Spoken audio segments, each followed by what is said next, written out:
I have spent the better part of 40 years watching money move. Not the flashy money, the day traders, the crypto speculators. I mean real capital. The kind that builds nations, sustains pension funds for decades, and determines whether a family finishes their journey in dignity or desperation. When you look at the global economy as a demographic map of human lives, you start to see patterns. And right now, the pattern I see is alarming. It is not a crash. It is not a sudden drop that makes the news. It is quieter. It is a slow-motion collision between biology and mathematics. If you are in your 50s or 60s right now, you are standing at the epicenter of this collision. You are part of a generation handed a financial experiment showing cracks in its foundation.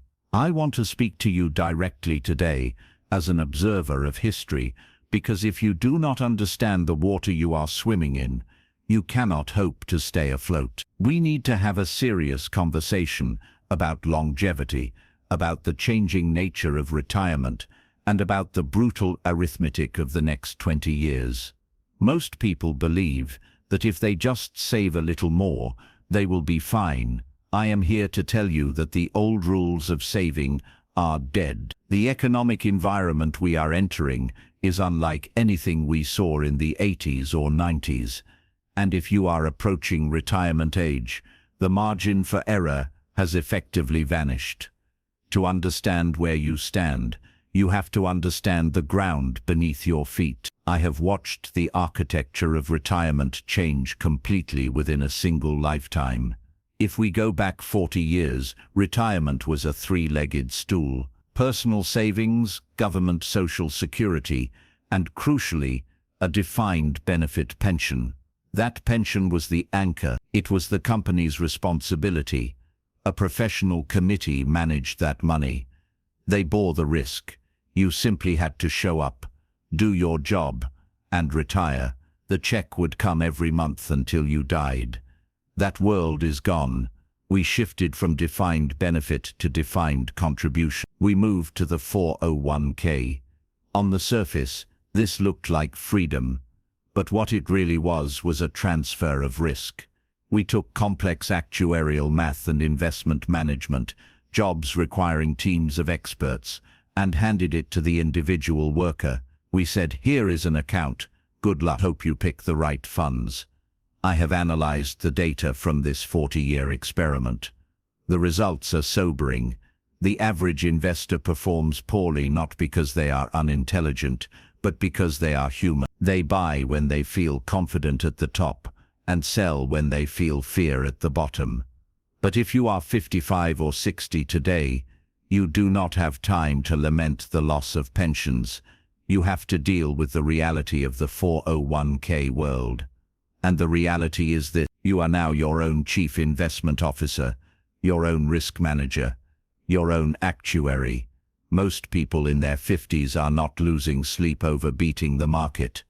They are losing sleep over a simpler, more terrifying question. Will the money run out before I do? This fear is rational. That is the situation we must avoid. When I look at markets today, I see people obsessed with the wrong risks. They worry about the market dropping 10% next month. That is volatility. That is noise. The real risk is the permanent destruction of purchasing power over a 3-decade retirement. If you are 60, you have to stop thinking about preserving capital in nominal terms. You have to think about preserving purchasing power, because $1 today will not buy you the same healthcare or food in 20 years. I have seen inflation destroy more retirements than stock crashes ever have. A crash is loud. It happens fast. Inflation is silent. It is like carbon monoxide. You do not know it is killing your portfolio until you wake up 20 years later and realize you can only afford half the life you used to lead. Let me discuss the psychological trap I see when people hit their 50s. I call it the hope strategy. This happens when a household realizes they are behind. They do not have enough saved, so what do? They take on more risk. A 55-year-old realizes they are short, so they move money into high-growth, speculative assets. They try to catch up by swinging for the fences. They buy hot tech stocks or crypto. They are trying to compress 40 years of compounding into 5 years of speculation. Let me be clear. The market does not care about your timeline. The market does not care that you need to retire in 5 years. When you take excessive risk in your 50s, you are not investing. You are gambling with your survival. If you take a 50% loss at 30, it is a scar. You heal. You have income. You have time. If you take a 50% loss at 60, just before you stop working, that is a mortal wound. You do not have the years of future work to earn that back. I need you to embrace a different mindset. The mindset of the steward. A steward does not gamble. A steward protects and grows slowly. A steward understands the goal is not to get rich quick, but to never get poor. This requires a difficult pivot. For your entire life, you used labor to generate money. You worked. You got paid. Now you are transitioning to a phase where your capital must generate the money. Your money has to go to work every day, so you do not have to. In my experience, people who successfully navigate this are the ones who detach emotions from their money. They stop looking at their portfolio as a scoreboard and start looking at it as a utility.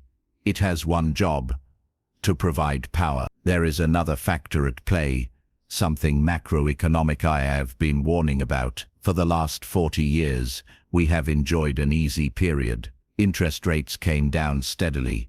Globalization kept goods cheap. If you bought an index fund and held it, you looked like a genius. I believe that era is over. We are entering regime change, structural inflation, the rewiring of global supply chains, the end of free money, and zero rates. What does this mean for you? It means the set it and forget it strategy might not work as well in the next decade. You cannot assume the market will do 12% a year endlessly. This is where diversification moves from theory to survival. I have seen too many portfolios concentrated in one thing, all their money in their house or company stock, or the US market. People who spent 40 years saving diligently, they built 2 or 3 million, and when they retired, they could not spend it.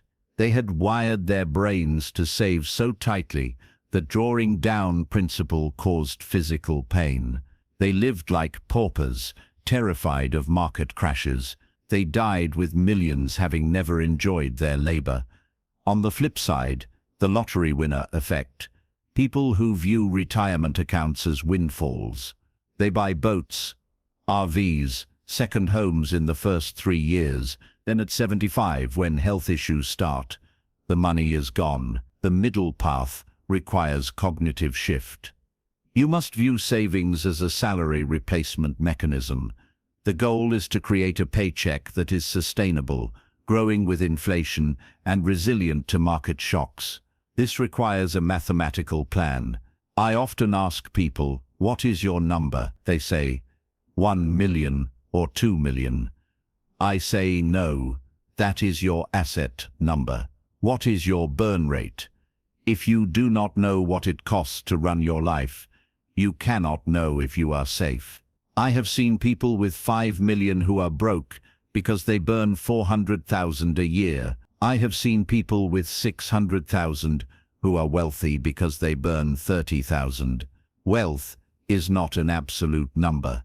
Wealth is a ratio, the ratio of assets to desire. If you are in your 50s, you have limited ability to increase assets, but infinite ability to control desires and expenses. That is the lever most refuse to pull. There is one final aspect rarely touched: purpose. Why mention this in a financial discussion?